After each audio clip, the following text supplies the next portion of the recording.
चल हो जा शुरू। केसरिया से मन जोगी हुआ रे, दिल झूमे देखो पतवारा हुआ रे, दिल झूमे देखो पतवारा हुआ रे। हर पल मनाओ केसरी त्योहार। विमल, बोलो जुबान केसरी।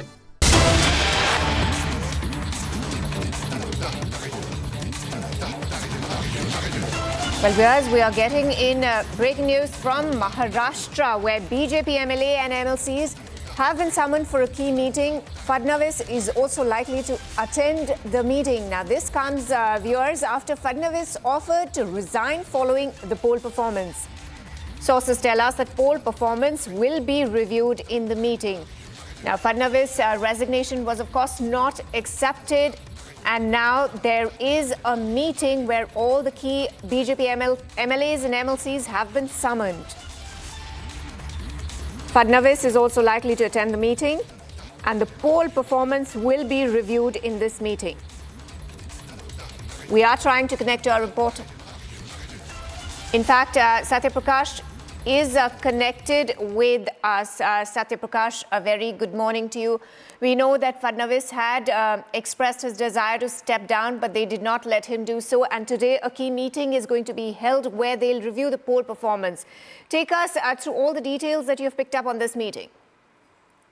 देखिए गिनी, आज दोपहर 1 बजे बीजेपी महाराष्ट्र बीजेपी ने मीटिंग बुलाई है। एमएलए और एमएलसी मीटिंग बुलाई है। यह मीटिंग जो है लोकसभा चुनाव में जो प्रदर्शन किया है बीजेपी ने, निराशाजनक प्रदर्शन रहा, इसी को लेकर मीटिंग बुलाई है। इस मीटिंग में चर्चा की जाएगी लोकसभा चुनाव में आखिर कहां चूक हो गई जिसकी वजह से बीजेपी को इतनी कम सीटें आई महाराष्ट्र में। इन चीजों को लेकर चर्चा होगी। साथ में आने वाले, क्योंकि 4 महीने बाद महाराष्ट्र में विधानसभा चुनाव होने वाले हैं, विधानसभा चुनाव को लेकर भी रणनीति बनाई जाएगी कि आखिर किस तरह से चुनाव लड़ा जाए और महाराष्ट्र में फिर से बीजेपी की सरकार आए। फिलहाल पूरा फोकस जो है लोकसभा चुनाव को लेकर है कि जिस तरह से प्रदर्शन किया, आखिर कहां किन किन जगह पे हमारी चूक हुई। हमारा जो शिवसेना एनसीपी के साथ गठबंधन था, उस वोट कहीं कहीं जो कन्वर्ट होना था वो कन्वर्ट क्यों नहीं हो पाया। इस सारी बातों को लेकर मीटिंग होने वाली है। दोपहर 1 बजे सारे महाराष्ट्र के सारे एमएलए बीजेपी ऑफिस में आएंगे और उनके साथ ये बैठक होने वाली है। डीसीएम देवेंद्र फडणवीस भी मौजूद रहेंगे। डीसीएम देवेंद्र फडणवीस जिस तरह से बयान दिया था कि सरकार से वो बाहर होना चाहते हैं और पूरी तरह से बीजेपी संगठन में काम करना चाहते हैं, क्योंकि आने वाला विधानसभा चुनाव है, उन्होंने अपना मन व्यक्त किया है। लेकिन हमारे जो सोर्सेस कह रहे हैं कि बता रहे हैं कि फिलहाल ऐसा कोई फैसला होने वाला नहीं है, क्योंकि डीसीएम देवेंद्र फडणवीस सरकार में भी रहेंगे और आने वाले जो विधानसभा चुनाव में सरकार के साथ साथ जो पार्टी के साथ भी काम करेंगे।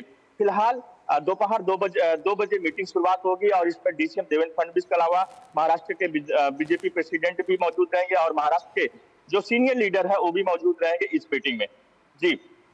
All right, Satya Prakash, we know that there was a meeting of the RSS members also with Fadnavis, and they wanted him to stay put till the assembly elections, as if he withdraws now, it'll send out a very negative message to the voters.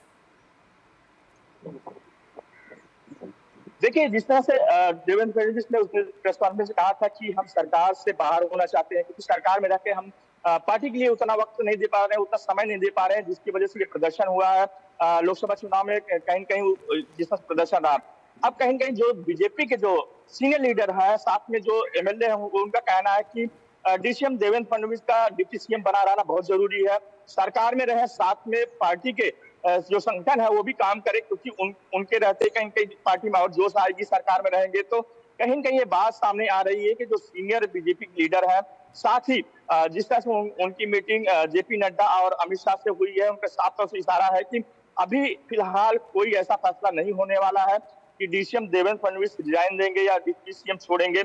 आने वाले कुछ दिनों बाद BJP कुछ फैसला ले सकती है, लेकिन फिलहाल अभी कुछ फैसला नहीं होने वाला। जी।